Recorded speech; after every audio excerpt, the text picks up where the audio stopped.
आनंद अपने माँ बाप का इकलौता बेटा था, लेकिन जिस तरह से वह अपने बाप से बात कर रहा था, ऐसा लग रहा था कि वह अपने बाप का बाप है। सारी इज्जत, सारे सामान वह भूल गया था। उसको कोई रिश्ता याद नहीं था, बस याद था तो बस पैसा। आनंद अपने पापा से गुस्से में कह रहा था, पापा आप ऐसा कैसे कर सकते हैं? कोई बाप क्या अपने बेटे के ऊपर केस करता है?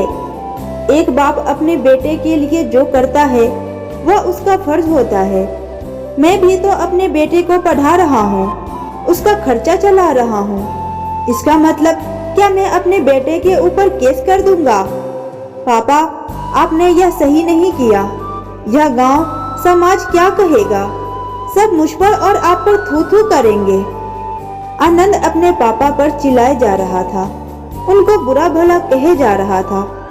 श्रीकांत जी पहले तो काफी देर चुप रहे, उसके बाद अपने बेटे से कहा, सही कह रहे हो बेटा, थू थू तो जरूर करेंगे, लेकिन मुझ पर नहीं तुम पर, कि यह कैसा बेटा है जो अपने माँ बाप का नहीं हुआ। एक बाप को अपने बेटे के ऊपर भरण पोषण के लिए केस करना पड़ा। सुनो बेटा, एक बाप तो शायद तुम्हें माफ भी कर दे, लेकिन तुम भूल गए हो कि मैं किसी का पति भी हूँ, और एक पति अपनी पत्नी के लिए कुछ भी कर सकता है।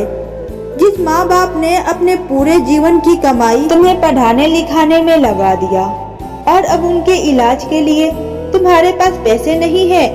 तुम्हें बता दूं कि तुम्हारे पैदा होने से पहले तुम्हारी माँ भी मेरे साथ ही स्कूल में शिक्षक थी, लेकिन जब तुम पैदा हुए उसने अपनी नौकरी से रिजाइनिंग कर दिया। अगर नौकरी करूंगी तो मेरे बेटे को कौन देखेगा?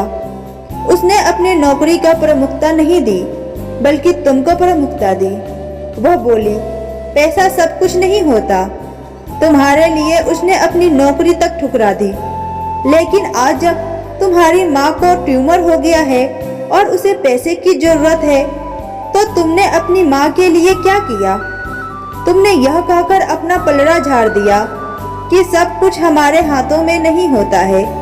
जो दुनिया में आया है उसे तो एक ना एक दिन जाना ही है। माँ की उम्र बची ही कितनी है? माँ के लिए इतने रुपए खर्च करना फिजूल खर्च है। यह कहते कहते श्रीकांत जी की आंखों से आंसू निकल गए। तभी उनके वकील आ गए और बोला, श्रीकांत जी जल्दी चलिए, जज साहब इंतजार कर रहे हैं। 2 लोगों के बाद इनका तीसरा नंबर था। कुर्सी पर बैठे बैठे श्रीकांत जी अपने अतीत के पन्ने पलटने लगे। श्रीकांत जी को आज भी वह दिन याद है जब शादी के बहुत साल हो गए थे, लेकिन संतान सुख नहीं मिल पाया था। उन्होंने संतान के लिए क्या क्या नहीं किया। मंदिर, मस्जिद, गुरुद्वारा, हर जगह माथा टेका। देश के सभी बड़े डॉक्टरों से इलाज करवाया। बहुत इंतजार करने के बाद उनके बेटे आनंद का जन्म हुआ। आनंद के पैदा होने के बाद सुशीला जी ने फैसला कर लिया था कि वह दोबारा से नौकरी नहीं करेंगी। अगर नौकरी की तो बेटे पर ध्यान नहीं दे पाएंगी, और नौकरों के हाथ में बच्चा देना उनको सही नहीं लगा। उन्होंने अपने बेटे को प्रमुखता दी, क्योंकि एक लंबे इंतजार के बाद सुशीला जी की गोद भरी थी। आनंद बड़ा होकर बेंगलोर की एक बड़ी कंपनी में मैनेजर की पोस्ट पर था। आनंद को इस कंपनी में एक लड़की से प्यार हो गया और उन दोनों ने शादी करने का निर्णय किया, जबकि सुशीला जी ने बहुत पहले से ही अपने बेटे के लिए एक लड़की देख रखी थी और उनका मन था कि अपने बेटे की बहू इस लड़की को ही बनाए। लेकिन जब बेटे ने ऑलरेडी एक लड़की को पसंद कर लिया था, तो अब उस लड़की से बात करना बेमानी थी। सुशीला जी और श्रीकांत जी आधुनिक ख्याल के लोग थे।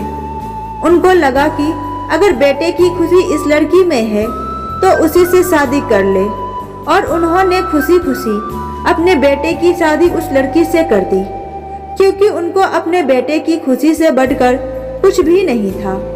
शादी से पहले आनंद रोजाना अपने माँ बाप के पास फोन कर लिया करता था, पर धीरे धीरे उसके फोन आने बहुत कम हो गए। अब कभी हफ्ते 2 हफ्ते में फोन आने लगे। अब तो धीरे धीरे ऐसा हुआ कि ज्यादातर फोन आनंद के माँ बाप को ही करना पड़ता था कि बेटा बहू सही है या नहीं, क्योंकि बेटा तो खुद में बिजी था, लेकिन माँ बाप के लिए सब कुछ उनका बेटा ही था। श्रीकांत जी एक गवर्नमेंट स्कूल में टीचर थे। जब रिटायर्ड हुए तो बेटे बहू ने आकर कहा, पापा हम लोग अपना फ्लैट खरीदना चाहते हैं, उसमें अगर आपकी मदद हो जाती तो हमें बहुत कम ईएमआई देना पड़ेगा। श्रीकांत जी ने बिना कुछ सोचे समझे अपने बेटे को हाँ कह दिया। उन्होंने बोला, हाँ बेटा, मेरे रिटायरमेंट के सारे पैसे ले जाओ, आखिर यह सब तुम्हारा ही तो है। उन्होंने सब कुछ बेटे और बहू के हाथ में रख दिया। उनको लगा उनके और उनकी पत्नी के लिए बेटा तो है ही, बैंक में पैसे रखने से अच्छा है कि बेटे के काम आ जाए।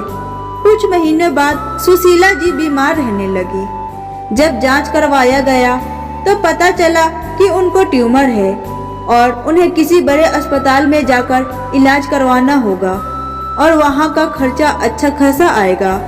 लेकिन अब श्रीकांत जी के पास पैसे नहीं थे। इतने पैसे वह कहां से लाएंगे? जो रिटायरमेंट के पैसे थे उन्होंने तो बेटे को घर खरीदने के लिए दे दिया था और जो पेंशन आते वह हर महीने खर्च में निकल जाता था, क्योंकि बेटा तो माँ बाप को महीने का खर्चा भी नहीं देता था।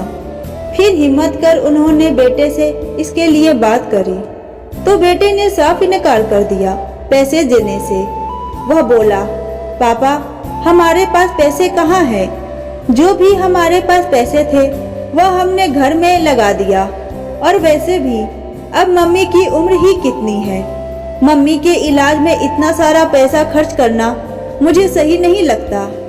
अपने बेटे के मुंह से यह बात सुनकर श्रीकांत जी को ठकरा मार गया।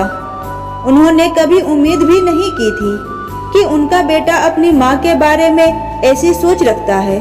वह मन में सोच रहे थे कि सुशीला को जब यह पता चलेगा कि जिस बेटे के लिए उसने क्या क्या नहीं किया, उसने अपनी नौकरी तक छोड़ दी, आज वह बेटा उसकी इलाज के लिए एक फूटी कड़ी देना नहीं चाहता। लोन लेने गए लेकिन लोन नहीं मिला किसी कारणवश। उन्होंने अपने बेटे से कहा, बेटा घर बेच दो, जिंदगी रही तो दोबारा घर खरीदा जा सकता है, लेकिन तुम्हारी माँ दोबारा नहीं आ सकती।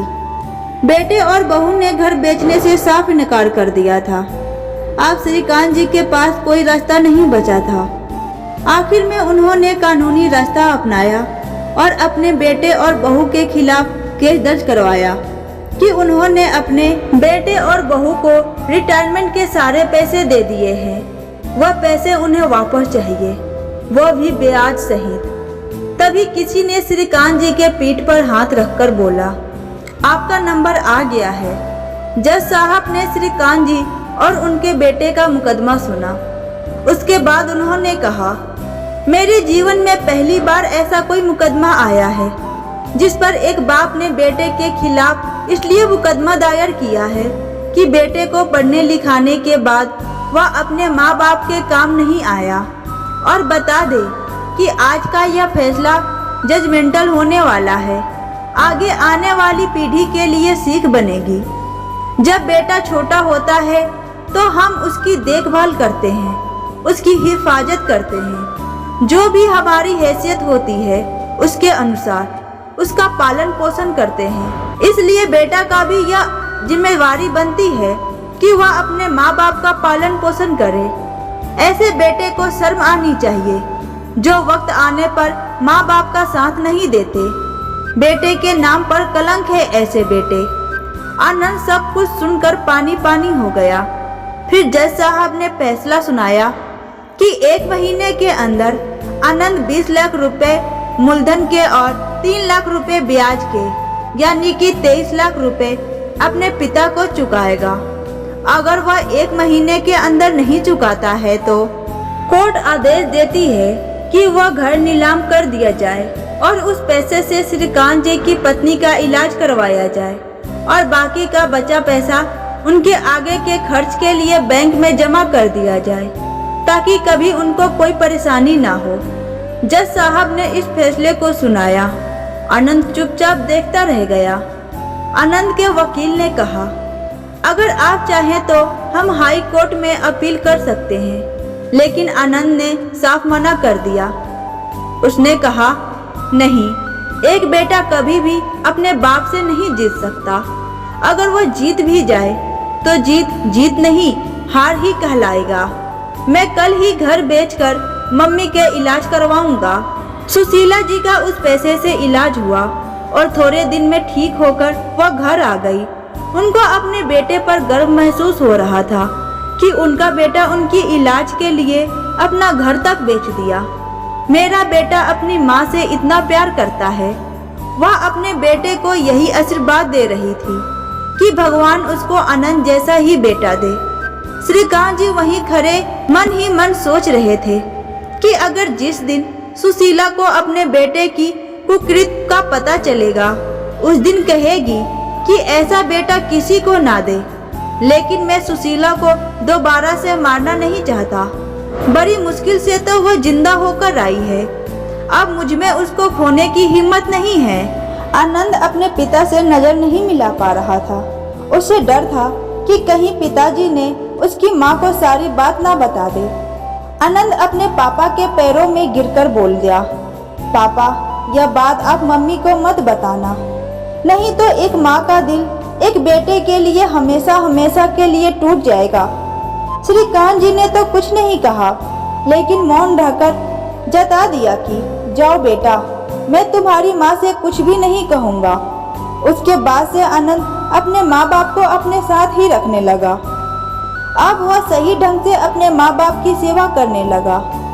उसने जो गलती की थी उसका उसे बहुत पछतावा था, लेकिन श्रीकांत जी ने अब उसे दिल से माफ कर दिया था और अपने बेटी बहू की हर तरह हेल्प करते थे। आनंद हर दिन अपने पिता को थैंक्स कहता। श्रीकांत जी हमेशा हंसकर उसको आशीर्वाद देते। माँ भी खुश थी कि उनकी बीमारी की वजह से उनका बेटा इतना बदल गया। उसको अपने माँ बाप की महत्व का अंदाजा हो गया। दोस्तों, किसी ने क्या खूब कहा है कि माँ बाप उम्र से नहीं, फिक्र से बूढ़े होते हैं। उम्मीद करती हूँ आज की कहानी आपको पसंद आई होगी। वीडियो अच्छी लगे तो वीडियो को लाइक करें। चैनल पे नए हैं तो चैनल को सब्सक्राइब करें। तो मिलते हैं एक नई कहानी के साथ। वीडियो को पूरा देखने के लिए आपका बहुत बहुत धन्यवाद।